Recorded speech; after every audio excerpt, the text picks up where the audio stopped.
A fé está em oposição à ciência? A fé limita o conhecimento? Ou então ela é neutra? Hoje vamos reagir à fala de um ateu que diz que a fé ela limita o desenvolvimento humano. Que os cristãos que se desenvolveram, que desenvolveram muito conhecimento, o fizeram apesar de sua fé e não por causa dela. E vou dizer mais, muitos cristãos têm essa mentalidade ateísta. Até pastores, os mais bíblicos, eles creem assim, que é possível desenvolver conhecimento à parte de Deus. Curta, comente, se inscreva, vamos falar sobre isso. Bora para mais um vídeo. Vamos lá. Vamos mostrar aqui. Ultimamente, todo tipo de vídeo que a gente faz reagindo aqui a um vídeo do YouTube geralmente dá direito autoral.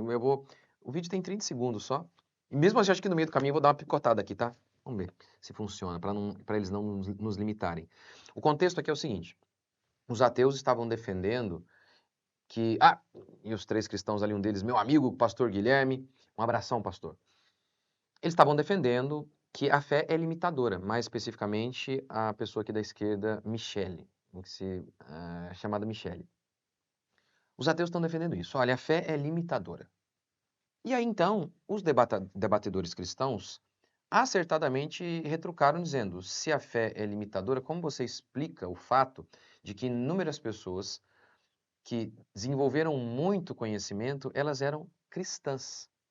A história do mundo é a história desses homens. Newton, Kepler, Sebastian Bach, a lista é infinita de homens que produziram muito, desenvolveram muito conhecimento e eram cristãos. Então, por si só, já refuta a tese de que a fé é limitadora. Apesar de... Eu não sei o nome desse rapaz aqui, ele falou, não, é porque tem mais cristão. Não interessa, se a fé é limitadora, ainda que seja, tem mais cristão, então por isso que tem muito cristão produzindo. Não, se a fé é limitadora, eles não poderiam desenvolver conhecimento. Então, na minha opinião, eles refutaram esse argumento. Aí, a Michele, ela, então, diante dessa fala dos debatedores, uma fala acertada, ela disse o seguinte, vamos lá. Por que eu digo que a fé é limitante? Que era o nosso prompt inicial, tá? Nenhum dos nomes que tu citou foi um grande alguém por causa da fé. A pessoa tinha fé e era um grande alguém. Eu falei, né, eu tô picotando aqui, mas mesmo assim é importante. Ó, ninguém dessas pessoas que você citou, Newton, Sebastian Bach, eles citaram acho que os dois, mas a lista é imensa. Não, eles foram o que foram, não por conta da fé, mas sim apesar dela. Esse é o argumento aí. Era um grande compositor, era um grande pintor, era um grande escritor. Nenhum grande cientista fez uma grande descoberta, como Isaac Newton, por causa da fé. Tudo bem, mas já mudou o argumento, porque o argumento inicial é a fé limita. Se limita, então não deveria desenvolver. Agora ele está dizendo que é neutra, ela não influencia em nada. Mas antes eles diziam que era negativa. Então assim, tá vendo? Mudou o argumento agora. Isaac Newton, antes dos 26 anos, já tinha feito toda a matemática que envolve cálculo de integral e derivada. O fato de ter feito cedo não implica que ele não fez por conta de sua fé.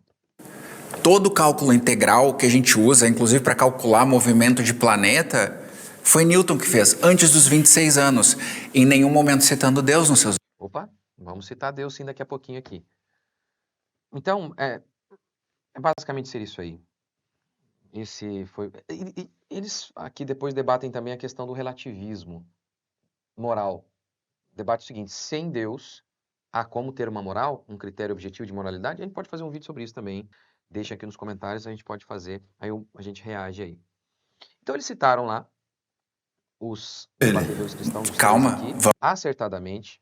Eles falaram, olha, já que a fé limita, então como é que você explica essa quantidade de gente que não era limitada? O estandarte aí do desenvolvimento humano. Sem ele, nós não estaríamos aqui tão desenvolvidos. Então, se você afirma todos os cisnes são brancos, e eu lhe apresento um cisne negro, provo que a sua afirmação é falsa. Se você diz que a fé limita o conhecimento humano, e esses homens citados eram profundamente religiosos, Newton escreveu mais sobre teologia do que sobre física, e esses homens não eram limitados, então a fé não os limitou. Ou seja, na minha opinião, os debatedores cristãos aqui refutaram os ateus. E aí eles mudaram, ou melhor, ela, que a Michele, mudou o argumento. Primeiro, a fé limita. Ao mostrar que homens cristãos não foram limitados pela fé, ela mudou o discurso. Não, a fé ela é neutra. Ela não o influenciou. O que eles fizeram, eles não fizeram por conta da fé, e sim apesar dela. Mais uma vez, mesmo que isso fosse verdade, a fé não foi a base positiva do que eles fizeram, pelo menos não tem como dizer que a fé é negativa, que ela os limitou. Mas veja como o ateu está errado aqui. Porque os cientistas cristãos, eles não fizeram progresso apesar de sua fé, mas justamente por conta dela. Porque o cristianismo fornece as crenças iniciais que são fundamentais para o desenvolvimento da ciência. A ciência não é neutra. Como defendida por muitos, infelizmente até os pastores mais bíblicos acreditam que ela é neutra. Antes da ciência, há uma filosofia. Há um conjunto de pressupostos, um conjunto de crenças não provadas, que servirão de base para provar qualquer coisa. Como disse o cientista e historiador Alfred North Whitehead, a fé na possibilidade da ciência veio antes da ciência, e isso veio da fé cristã. Demócrito, filósofo grego, acreditava que os sentidos não são confiáveis. Se os sentidos não são confiáveis, como usá-los para obter conhecimento? Sócrates, em Fédon, cria que o mundo esse mundo material é um mundo de sombras, que a matéria nos limita. Em Fédon, nós lemos Sócrates dizendo: enquanto tivermos corpo e nossa alma se encontrar atolada em sua corrupção, jamais poderemos alcançar o que queremos. E o que queremos, declaremo-lo de uma vez por todas. É a verdade. Por isso Sócrates é descrito por muitos como cético. Não. Dá para se conhecer bem poucas coisas. É depois que morrermos que nós iremos conhecer. E é isso que a gente lê no livro Fédon. O tempo todo ele dizendo, olha, o objetivo do filósofo é um só, é conhecer a verdade. Mas não dá para ter aqui a verdade, é só depois que morrermos. Por isso o objetivo do filósofo é morrer. Mas ele não pode se matar, diz Sócrates. Se você acredita, inicialmente, as suas crenças iniciais são, os sentidos não são confiáveis. Estamos presos no corpo, a matéria nos limita. A matéria é uma ilusão. É um mundo de sombras. Faz sentido usar os sentidos para observar? Se você crê que o conhecimento ele está completamente limitado, não é possível. Faz sentido procurar por conhecimento na natureza? A fé na possibilidade da ciência veio antes da ciência. E a fé cristã fornece essa crença. Quando Jesus diz, conhecereis a verdade e ela vos libertará. Ele está dizendo, é possível conhecer. Nancy Pearce, em seu livro A Alma da Ciência, questiona por que a ciência se desenvolveu tanto no Ocidente cristão? E ela responde, a ciência é o estudo da natureza. E para que seja possível, a ciência depende da atitude do indivíduo em relação à natureza. A religião bíblica fornece à cultura ocidental vários de seus pressupostos fundamentais sobre o mundo natural. Quero alguns exemplos de que essas crenças iniciais sobre Deus, natureza, sobre o homem, oferecidas pelo cristianismo, explicam por que 65% dos ganhadores de prêmio Nobel são cristãos, 90% teístas. Susan Bauer explica que as crenças iniciais incorretas sobre Deus de muitas culturas impediram essas culturas de fazer progresso científico. E nesse sentido, a fala da Michelle está parcialmente correta aqui. Não a religião limita, mas a falsa religião pode sim limitar o conhecimento científico. Susan Bauer explica que em culturas onde se acreditava em espírito da floresta, em que se acreditava que choveu porque Zeus está triste, não fazia sentido procurar por leis absolutas na natureza, por padrões, se você acredita que a chuva é simplesmente um fenômeno oriundo da instabilidade dos deuses. Joseph Needham pergunta, por que os chineses não inventaram a ciência moderna? Porque suas crenças iniciais estavam erradas. Eles não criam que o universo tem ordem, não acreditavam que é possível ao homem conhecer. Logo, não havia uma fé pressuposicional para dar base à ciência. Não havia uma fé inicial correta para dar base à ciência. Outro exemplo dado por Nancy em seu livro Alma da Ciência de como a fé cristã dá os pressupostos corretos para se fazer ciência tem a ver com Platão e Kepler. Para Platão, a matéria tinha o poder de resistir às leis do deus de Platão, o demiurgo. Logo, os gregos eles esperavam um certo nível de imprecisão na natureza. O historiador Dudley Shapiro explica: nada pode ser descrito exatamente pela razão e especialmente por leis e conceitos matemáticos no pensamento grego. Kepler, protestante, não cria assim. Ele cria num Deus absoluto, sobre tudo que é perfeito e preciso, logo, ele deve ter criado o mundo dessa maneira, que simplesmente reflete o seu caráter. Com base nessa premissa, nesse pressuposto, nessa crença inicial, Kepler teve fé para estudar a diferença de 8 minutos entre a observação e o cálculo da órbita de Marte. Nancy explica que sua fé cristã lhe forneceu as crenças iniciais corretas, o que o levou a romper com 2000 anos de crença e assim revolucionar a ciência. Por isso, Nancy conclui, foi a teologia moderna que deu à luz a ciência moderna. Nancy diz que nem todos os grandes cientistas eram cristãos, mas viviam debaixo de uma estrutura de pensamento cristão que lhes forneceu as crenças iniciais corretas para desenvolver ciência. A fé cristã não deu apenas base epistemológica para o conhecimento. Ela também deu o objetivo final. As crenças iniciais da ciência, que possibilitam a ciência, vieram da fé cristã. E o objetivo final também. A glória de Deus forneceu o ânimo para buscar conhecimento. Ora, se Deus não existe, todos nós iremos morrer. E não há algo transcendente pelo qual viver. Somos apenas bichos, não é? E a maneira mais racional de viver, se somos bichos, é como o ateu Albert Camus, filósofo existencialista, escreveu em seu livro O Mito de Sísifo, como um Dom Juan, dormindo com uma mulher por noite. O autor de Eclesiastes escreve debaixo de uma perspectiva ateísta e diz, olha, tudo é ilusão, incluindo a própria busca pelo conhecimento. Sem Deus, tudo perde propósito. Conhecer é canseira e não vale de nada, porque no final, o tolo e o sábio vão para o mesmo lugar. Por isso, o autor de Eclesiastes, com a perspectiva ateísta, diz, a própria busca do conhecimento é burrice.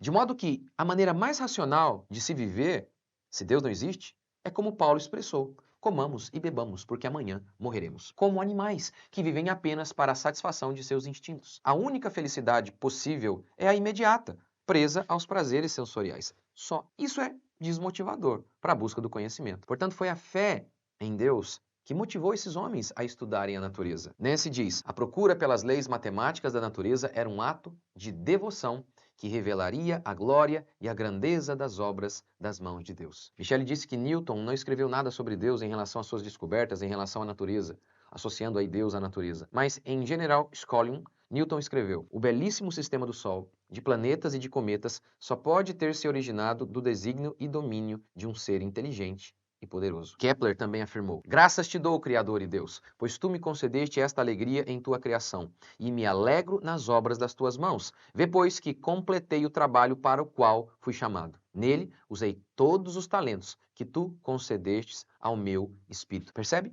como ele tem uma noção de missão que recebeu de alguém? E isso dava ânimo para que eles fizessem descobertas científicas. Ou seja, não é que os grandes cientistas foram grandes cientistas apesar de serem cristãos, mas que eles foram grandes cientistas justamente porque eram cristãos. Afinal, o temor do Senhor é o princípio do conhecimento. É a Escritura, a fonte última de autoridade, que explica a realidade e nos dá os elementos iniciais para que possamos buscar conhecimento e desvendar os mistérios da natureza. A Bíblia declara que os incrédulos estão nas trevas.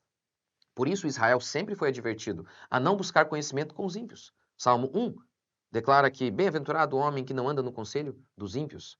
Pois é óbvio que ímpios podem acertar e acertam também em algumas questões, mas eles estão sempre essencialmente errados. Porque Jesus é o princípio e o fim. Nele estão ocultos os tesouros da sabedoria e da ciência. Por isso, R.J. Ushdun disse, nada é compreensível, exceto por meio de Cristo. É normal que ateus pensem em poder conhecer plenamente a parte de Cristo.